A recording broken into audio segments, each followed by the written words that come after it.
Dubai की princess एक रात सोना चाहती है इस बॉलीवुड एक्टर के साथ जिसके लिए वो किसी की भी जान ले सकती है। और वो जहां पैसा उड़ाती है वो देख के एलॉन मस्क के भी पसीने छूट गए। और कैसे एलॉन मस्क दुबई को पूरी तरीके से बर्बाद करने वाला है, तैयार है उसका मास्टर प्लान। और क्यों मस्क ने इंडियन होने के कारण ट्विटर के सीईओ पराग अग्रवाल को ट्विटर से लात मार कर निकाल दिया।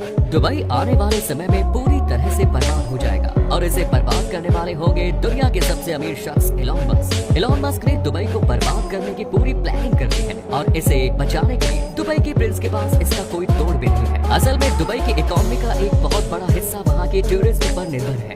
दुनिया भर के लोग यहाँ की बड़ी बड़ी और शानदार बिल्डिंग्स को देखने और वहाँ की लग्जरी लाइफ का मजा उठाने के लिए यहाँ जमकर पैसा उड़ाते हैं। दुबई में दुनिया की सबसे बड़ी बिल्डिंग है जो कि Guinness book of world records में भी दर्ज है। बुर्ज खलीफा दुबई को साल भर में लगभग 2 करोड़ से भी ज्यादा की कमाई करके देती है। लेकिन टेस्ला के मालिक एलॉन मस्क ने हाल ही में एक ऐलान किया है कि वो दुनिया की सबसे ऊंची बिल्डिंग बुर्ज खलीफा से भी दुगनी बड़ी बिल्डिंग बनाने जा रहे हैं। इसे वो कंपनी टेस्ला के लिए खोलेंगे, जिसके बाद दुनिया की सबसे बड़ी बिल्डिंग का रिकॉर्ड वो दुबई से छीन लेंगे, जिसके कारण दुबई को एक बहुत बड़ा नुकसान उठाना पड़ेगा। लेकिन ये बिल्डिंग कब बनेगी और किस साल में बनकर तैयार हो गई, फिलहाल इस पर अभी तक पर्दा डला हुआ है। एलॉन मस्क बड़े बड़े काम करने के लिए तो मशहूर है ही, लेकिन अपनी पर्सनल लाइफ के चलते वो काफी बदनाम भी है और इसी बदनामी के चक्कर में उनके कई लड़कियों से अफेयर तक भी रहे हैं। हाल ही में ट्विटर खरीदने के बाद उनकी एक्स गर्लफ्रेंड कहे जाने वाले एबर हर्ट ने तुरंत ट्विटर को छोड़ दिया, जिसके बाद एलॉन मस्क और एबर हर्ट को जमकर ट्रोल किया गया, जिसके लिए उनकी बहुत बदनामी हो रही है। असल में एलॉन मस्क ने जैसे ही ट्विटर को अपने कब्जे में लिया,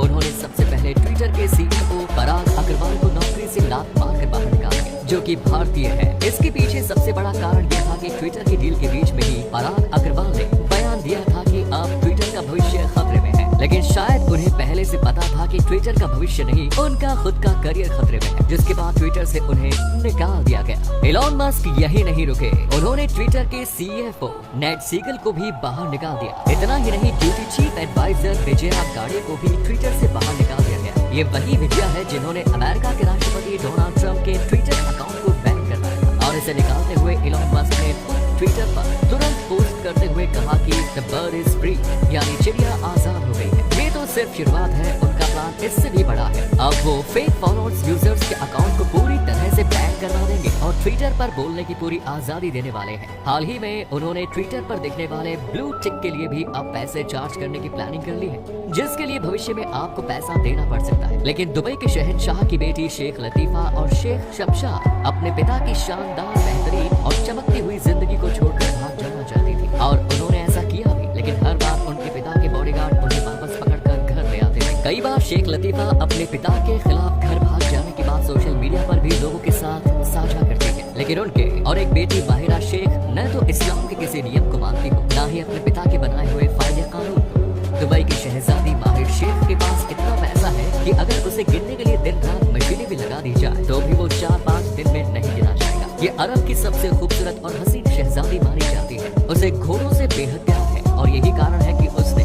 इसके पास दुनिया के सबसे बेहतरीन प्यारे घोड़े हैं, जिनकी कीमत करोड़ों में है। लेकिन सबसे महंगे घोड़े की कीमत 26 करोड़ है।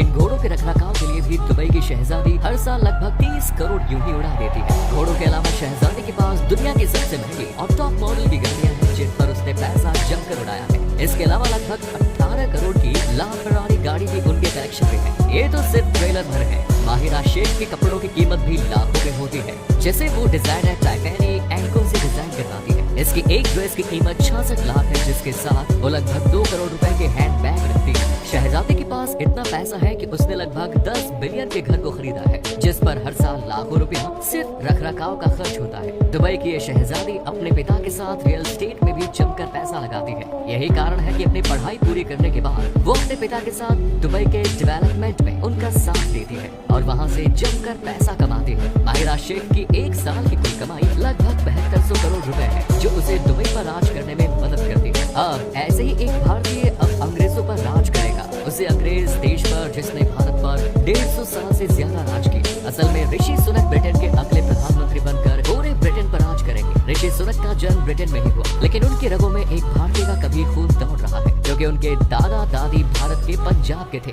आज से लगभग 7 साल पहले ऋषि सुनक ने ब्रिटेन के सांसद के रूप में शपथ ली। इतना ही नहीं, बोरिस जॉनसन के सरकार में रहते हुए हुए ऋषि सुनक ने कोविड-19 महामारी के दौर में ब्रिटेन देश के लोगों के लिए खाने पीने रहने और उनके इलाज की बेहतरीन सुविधा बनी, जो कि ब्रिटेन की जनता को बहुत ज्यादा पसंद है। और जब ब्रिटेन में तख्ता पलट हुआ तो ब्रिटेन के सबसे अमीर प्राइम मिनिस्टर के रूप में ऋषि सुनक सबके सामने आ गए। ऋषि सुनक इतने अमीर हैं कि ब्रिटेन के प्रिंस चार्ल्स के पास भी उनके बराबर पैसा नहीं है। असल में ऋषि सुनक की पत्नी इन्फोसिस कंपनी के को फाउंडर नारायण मूर्ति की बेटी है। खैर कुछ भी हो, लेकिन अब एक भारतीय पूरे ब्रिटेन पर राज करेगा। पर इस पर आपका क्या कहना है कमेंट्स में जरूर बताएं।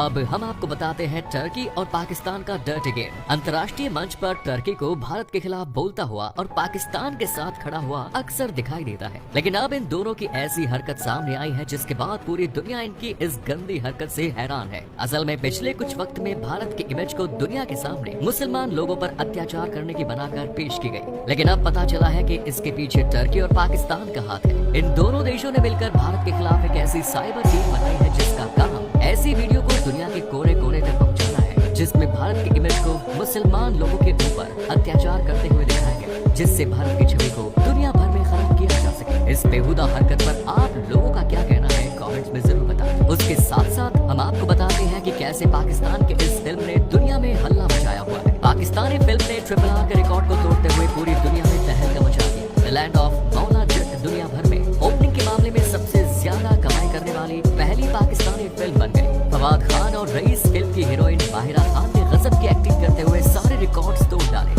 असल में ये फिल्म 13 अक्टूबर को दुनिया भर में रिलीज की गई थी। ये फिल्म 1979 में बनी फिल्म मौला जट का रीमेक है, लेकिन इसके हिट होने और फेमस होने की सबसे बड़ी वजह है कि इस फिल्म ने यूके में RRR को कमाई करने के मामले में पीछे छोड़ दिया। इतना ही नहीं, पाकिस्तान की ऐसी पहली फिल्म है ये जिसने दुनिया भर में अभी तक की सबसे ज्यादा कमाई की है। इसने 17 दिनों में पूरी दुनिया में 100 करोड़